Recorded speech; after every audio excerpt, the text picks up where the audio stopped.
All right. I say the railroad is set up for bi-directional operation, but we normally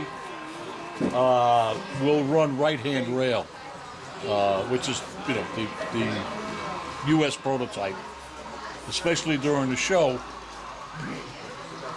we can get creative and start crossing over and stopping one train and running around them with another train, but we'll do that when we're fooling around. When the public's here, the idea is keep the trains running, and the more different trains that we can show the public, the happier we are, the happier they are. Now, say for instance, you get a derailment. Then we got to stop the train, fix the derailment, and then everybody else has got to slow down or stop their trains. I mean, is there any indication? A voltage drop or something like that? Or? Yeah, well, when the wheels start bouncing on the ties, yeah. In fact, we have a problem right now in the back room. We're starting to have problems with a switch back there, and there's a guy working on it. He's been working on it for the past 15 I see him working on it now. Yeah, he's more or less got it pretty good now. I mean, before, any train we ran over there was derailing, and that's not good. Yeah, I tell you, unbelievable. So how long you been at it? In model railroading? Yeah. Since you're 4 years old, right? Probably about 65 years. Yeah. So I started back in the 50s when I was in high school, and kind of got out of it in the 60s. So you used to go down to Madison Hardware. Oh yeah. Quite often, huh? Yeah, Madison Hardware, Lionel, American Flyer. Oh, you remember those days? Oh yes, I do. Oh yeah. That's how we got hooked. And then That's how we got hooked. I moved out here to New Jersey in '64, and I found this place, and I joined here, I think, in 1970, 72, somewhere around in there. Yeah. And I've been here ever since, because I don't have a garage or a basement where I can put up my own railroad. So, and there are advantages to a club layout, the size of it. If you want to, you can run 40, 50, 60 car trains. And do you switch over to the old gauge stuff? I should, because I'm getting to the point I can't see much anymore. So old gauge is so much larger. Yeah. It would give me, but I just have too much HO gauge equipment. Yeah. I mean, I've been collecting it for over 60 years, and you don't realize just how much you accumulate. No, I mean running the old gauge in the club. Yeah, I've done it. You've done it? Oh, yeah. I tell you. See, they can get away with 2 people. 3 people. Minimum 3 people that run the old gauge.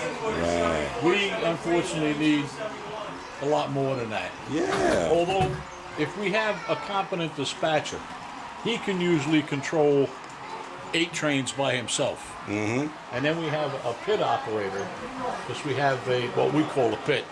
It's actually a marshalling yard or storage yard. We've got 8 loop tracks down there and 6 stub end tracks. So we can store a lot of equipment down there, bring a train in, send another one out. Unfortunately, we didn't get a chance. We got caught late. We didn't put a whole bunch of equipment out, so basically what you see running is what we have on the railroad. Yeah. Eventually now we will see what we need, and probably Wednesday when we're here we'll take some more stuff out, put them on a layout, assemble some more trains. And then what do you think about the Patterson layout? Come on through, sir.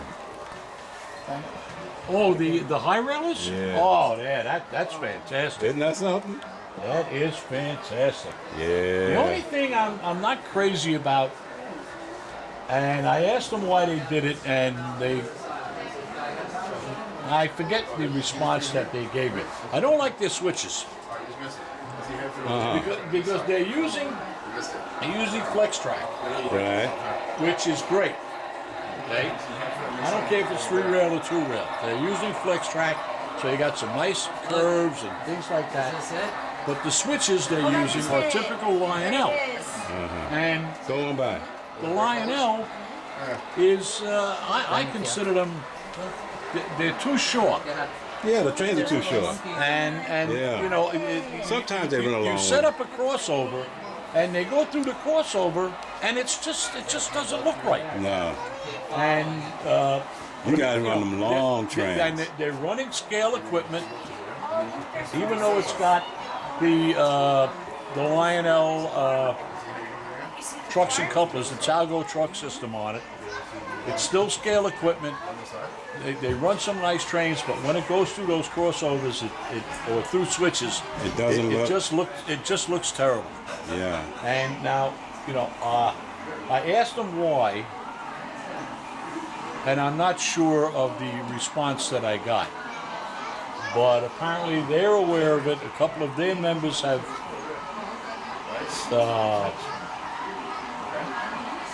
interest in, you know, in changing, but I don't know if there's anything else available. Yeah. They are too short. I mean, outside of custom building, you know, your switches, and I, you know, don't know how that would work out. Have you seen some of the stuff they have in the showcases? Oh, Their showcases are unbelievable. All the stuff they got in the showcases. If they could get some of that stuff running. I think all of that stuff is capable of running. Just the members aren't there to do it. But you know, like I said, if the you know they require, again, like us, they have one operator, one train. So depending on the number of operators they have, that's the number of trains that they can run. Yeah. And if they've got